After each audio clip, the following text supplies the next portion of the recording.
Magandang araw ulit mga classmates. Part 3 na tayo dito sa BTX Game Farm o Brother Carl Ledesma. So natapos tayo doon sa hardening, din tapos doon sa cording. Ngayon, yung lahat ng nandito mga classmates, kasama yung mga puti at pati yan dyan sa likod is mga early birds. Ang lahat ng nandito mga classmates is naka-preconditioning sila bro, tama ba? Preconditioning. Oh, so ngayon, dahil tapos na tayo doon sa hardening, cording, ngayon bro, ano naman yung mga sistema or mga method or pamamaraan na ginagawa ng BTX Farm dito sa preconditioning stage? Ginagawa ng BTX Farm sa preconditioning stage is ito na yung hinuhubog natin yung mga katawan nila para sa panglaban. Hindi lang katawan pati mental, piniprepare na natin sila sa mga gagawin para sa laban.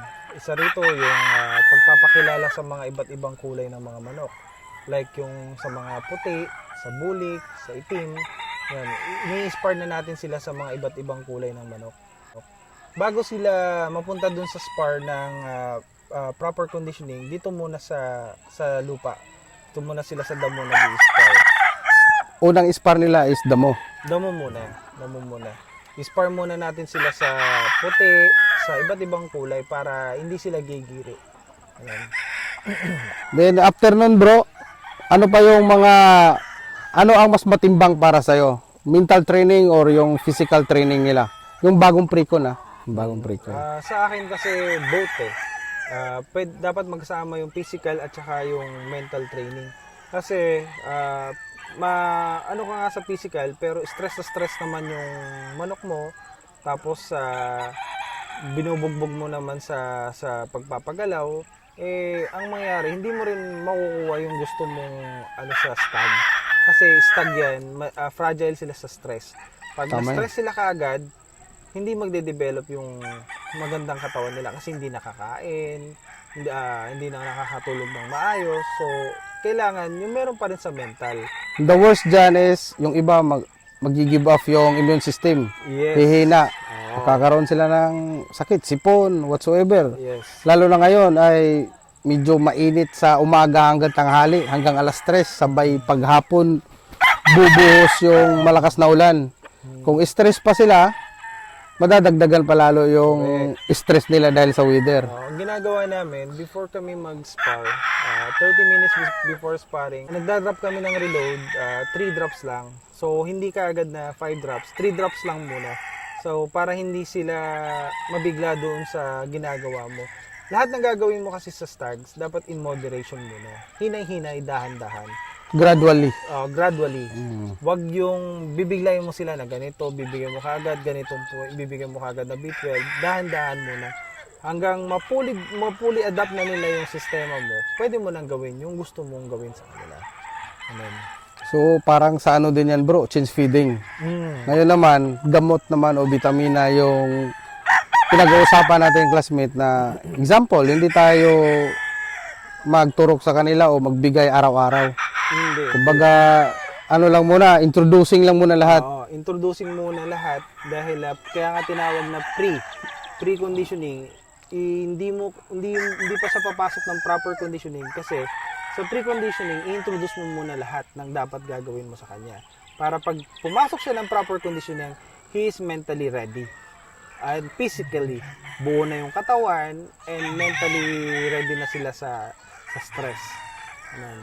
So, marami talaga, no? So, napaka swerte ko, bro, at itong aking mga followers dito kasi nakakapag-share ka ng ganyang knowledge, no? Kasi maraming big time breeder o big time na mga sabungero na maraming alam na hindi naman nila sinishare yun kasi yun din yung bread and butter nila, na which is karapatan din nila yun na hindi i-share, no? So ngayon we all thankful bro kasi nag-share ka ng knowledge na walang bayad. Kasi ako naman, ang katwiran ko sa buhay, dati rin naman kasi akong walang alam sa pagmamanok. Nung nag-umpisa ako 4 years ago, wala talaga akong alam. And thankfully, at meron akong mga nakakilalang mga tao na natuto ako. So, hindi sila nagdamot sa akin. Mentors. Yeah, may mga mentors ako, hindi sila nagdamot sa akin. Pero, sabi ko nga, lagi pa rin tayo magpasalamat sa mga mentor natin. Kasi kung hindi sa kanila, wala tayo ngayon sa kung ano ang meron tayo ngayon. Huwag lang makiulo. Yun. And always be grounded. Laging humble lang tayo. Wag lumaki yung ulo natin kung ano mang achievement natin. Tapos, wag tayong magdamot din sa kaalaman. Mag-share tayo. Kasi hindi naman tayo mabubuhay forever. Tama yun. Oh. Masasabi ko rin na oo na ano natin yung mga natutunan may mga natutunan tayo pero mag-aral din sila na para yung tumaas ba yung antas ng Hindi naman din yun pwede na isubo lahat. hindi pwede isubo. Kumbaga, Sila rin yung mag-aano sa sarili nila. Yung sila rin yung makakadiskubre na ito pala dapat gawin sa mga manok ko. Ito yung dapat gawin sa kanila. Ito yung dapat na bitamina sa kanila. Kasi ako, yung manok ko, gamay ko na sila. So, kabisado mo na. Kabisado ko na. Kaya para sa akin, yun yung tama na ginagawa namin. Hindi ko rin naman alam kung ano yung sa kanila. Sa iba? Sa bloodline nila. Okay. Sa bloodline. Iba-iba kasing bloodline. Pero yung sa akin, kung ano yung ginagawa ko, yun na yung laging ginagawa namin. Ganun. Ito bro, ano bang mas effective? Maraming bloodlines o konti lang yung linyada? Para sa akin, mas maganda yung konti lang yung linyada. Pabor talaga, majority, ano? Pag ang gaya lagi ko na sinasabi sa'yo, stick ka lang doon sa mga nagpapanalo na linyada. Ako kasi, Kelso, number 1. Kelso, sweater, at saka hindi ako mahilig sa hatch eh. Kelso, sweater, tsaka mga white. Lemon mo. Lemon, yan. White. White kasi Kelso din. White Pero yung nag-start ka, ang manok mo is sweater lang tsaka kelso. sweater at Kelso. Wala pa yung iba. Tsaka ka na nagdagdag nung nalock-in mo na yung style ng pairing, sa conditioning, paano mo siya, din nagdagdag ka na ng lemon tsaka itong mga puti. Yung sa akin lang mahilig kasi ako sa mga manok na stylish tsaka brainy. Mahilig ako sa ganun. Ayaw ko yung palo ng palo. Ayaw mo lang ratatat. Ayaw ko yun. Walang ano. But number 1, cutting. Cutting. Talagang cutting. Tapos, pag nanalo kasi yung mga brainy na manok, yan yung mga pinapalakpakan sa ruweda. Yan yung mga sinasabi nilang nananalo ng walang sugat. Nare-recycle. Pero yung mga manok na palo lang ng palo, yun yung tinatawag na parang isahan lang.